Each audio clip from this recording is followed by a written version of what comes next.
उतराई ठेवी तू हा पायी जीव थोडा. आता तुम्ही बसलेले सर्वजण या ठिकाणी म्हणत असाल की तळ हे बाळू मामाच आहे आणि तुम्ही संतांचं वर्णन केलं, पण ऐका, बाळू मामा सुद्धा संतच आहे. आणि एक दिवस रात्री बाळू मामा बाजेवरती बसलेले होते.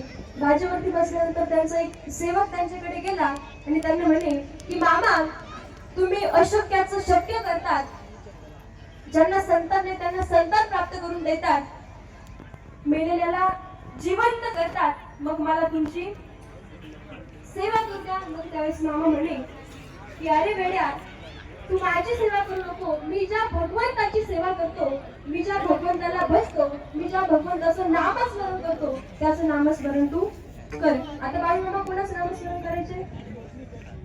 भगवान पंढरीच्या पांडुरंग परमात्म्याचं नामस्मरण करायचे. आणि म्हणून आपण सुद्धा वारकरी संप्रदायाच्या नियमाप्रमाणे सर्वांनी एकदा वरती हात करा, मुखाने भजन करा, हाताने टाळी वाजवा आणि भजन करा. विठोबा रखुमाई